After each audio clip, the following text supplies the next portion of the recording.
Hello student, मेरे channel MD tuition classes में आपका स्वागत है।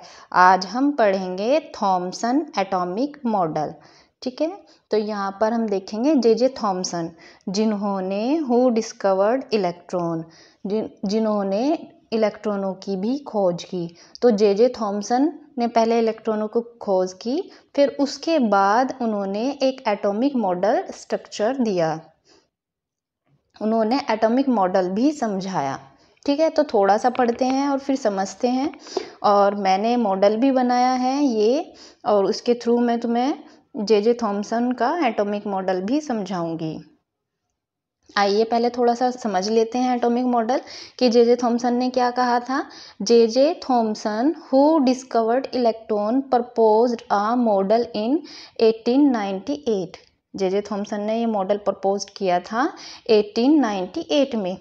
According to which an atom consist of a uniform sphere. अब ये बोल रहा है कि जो एटम होता है एक कंसिस्ट यानी सेम, एक गोले के आकार का होता है, राउंड शेप, जैसे मैंने दिखाया था ये एक गोले के आकार का होता है। कंसिस्ट ऑफ अ यूनिफॉर्म मतलब सारा सेम। ठीक है, यूनिफॉर्म स्फीयर जिसकी रेडियस अप्रोक्सीमेट कितनी होगी, 10⁻⁻10 m। एटम बताया है इसकी रेडियस होगी 10⁻⁻10 m ऑफ पॉजिटिव चार्ज। और कौन सा चार्ज रखता है ये? Positive charge. यहाँ पर ये जितना भी गोला होगा ये पॉजिटिव चार्ज रखेगा, पॉजिटिवली चार्ज होगा। ठीक है, positive charge with electron embedded in such a way, और उसमें इलेक्ट्रॉन धसे हुए होंगे, जैसे मैंने यहाँ पर दिखाया है कि इलेक्ट्रॉन धसे हुए होंगे। अब यहाँ पर दिखने में तो लग रहा है कि सिर्फ इलेक्ट्रॉन ऊपर ही है, लेकिन इसके अंदर भी इलेक्ट्रॉन जगह जगह धसे हुए हैं। जैसे कि आपने वाटरमेलन में भी देखा है, जब वाटरमेलन को कट करते हैं तो वाटरमेलन के सीड जगह जगह धसे हुए होते हैं। ठीक है, तो इसी तरह इलेक्ट्रॉन भी ये जो स्फीयर है, यूनिफॉर्म स्फीयर है, ये पॉजिटिव चार्ज रखता है और इलेक्ट्रॉन नेगेटिव चार्ज रखता है। ये इलेक्ट्रॉन है नेगेटिव चार्ज रखता है और जगह जगह पर धसे हुए होंगे। ठीक है, तो यहाँ तक हमने पढ़ लिया था। As to give most stable electrostatic arrangement, तो सबसे ज़्यादा इसका जो स्टेबिलिटी होगी इलेक्ट्रोस्टैटिक, मतलब ये तो पॉजिटिव हो गया, इलेक्ट्रॉन नेगेटिव हो गया और इलेक्ट्रॉन इसमें धसे हुए हैं, तो ये इलेक्ट्रोस्टैटिक मोस्टली स्टेबल होगा। प्लस माइनस चार्ज एक दूसरे को स्टेबल कर देंगे तो ये स्टेबल होगा। इलेक्ट्रोस्टैटिक अरेंजमेंट में स्टेबिलिटी होगी। That is he visualised atom as a pudding or a cake. दिखने में कैसा लगेगा वो एटम? जैसे कि एक केक हो या फिर पुडिंग हो, of A positive charge with electron embedded into it. अब ये देखो एक पुडिंग की तरह लग रहा है। ठीक है, जैसे कि ये चॉकलेट, छोटे छोटे चॉकलेट हों और ये केक हो, ये इस तरह एक पुडिंग की तरह लग रहा है, या फिर केक मान लो इसको। वाटरमेलन भी कुछ ऐसे होता है, राउंड शेप में होता है, और उसमें जो बीज होते हैं as a electron negative charge होते हैं, और जो रेड कलर का होता है वो पॉजिटिव चार्ज होगा।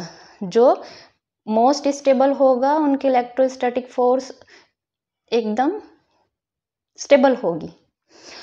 The model is called plum pudding. The model is called plum pudding.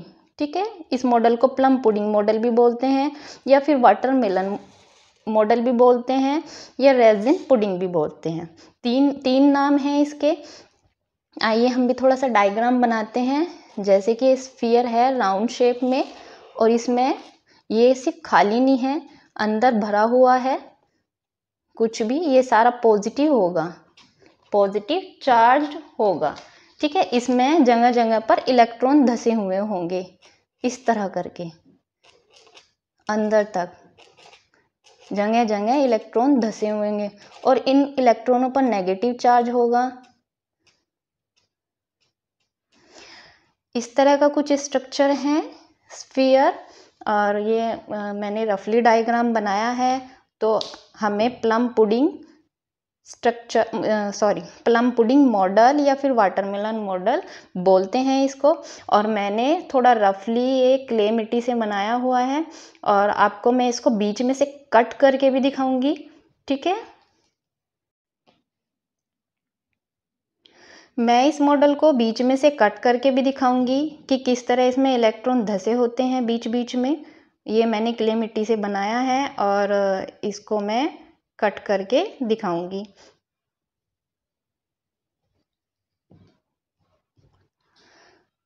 This model of atom could account for the electrical neutralize of atom। ये इलेक्ट्रिकल न्यूट्रलाइज होता है क्योंकि अभी हमने देखा था पीछे कि जो इसका स्फीयर होता है वो पॉजिटिव चार्ज होता है और जो इलेक्ट्रॉन होते हैं वे नेगेटिव चार्ज होते हैं और उसमें धसे हुए होते हैं, इसलिए ये स्टेबल भी है और इलेक्ट्रिकल न्यूट्रलिटी भी है, न्यूट्रलाइज कर देता है पॉजिटिव नेगेटिव चार्ज को। अब यहाँ पे देखेंगे अब रदरफोर्ड ने भी खोज की थी, तब यहाँ पे क्या निकल के आया, it could not explain the result of gold foil scattering experiment of Rutherford. अब रदरफोर्ड ने क्या किया था, एक गोल्ड फॉइल ली और उस पर रेडिएशन की रदरफोर्ड ने गोल्ड फॉइल ली और उस पर रेडिएशन डाली, तब क्या रिजल्ट निकल के आया। ये रदरफोर्ड ने मॉडल दिया कि कुछ किरणें तो सीधी दिशा में चली गई, इसका मतलब इलेक्ट्रॉन है ही नहीं वहां पर, तभी तो सीधी दिशा में चली गई।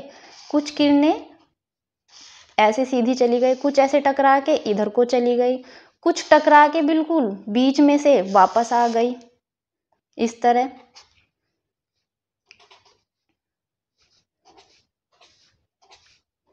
ठीक है, इस तरह टकराई और इस तरह साइड में चली गई। तो रदरफोर्ड का मॉडल ये सिद्ध करता है कि जहां जहां टकराती है वहां से तो मुड़ जाती है और जहां पर जगह खाली है वहां पर सीधी किरणें निकल जाती है और बिल्कुल मध्यम वाली तो बिल्कुल बीच में टकराती है और सेम एज इट इज वापस आ जाती है। यानी रदरफोर्ड का मॉडल जो बोलता है, ये बोलता है कि बीच में कुछ एटम के बीच में कुछ हैवी चीज होती है जो कि उसको न्यूक्लियस बोलते हैं, जो कि वहां से जो रेडिएशन छोड़ी थी वो वापस आ गई।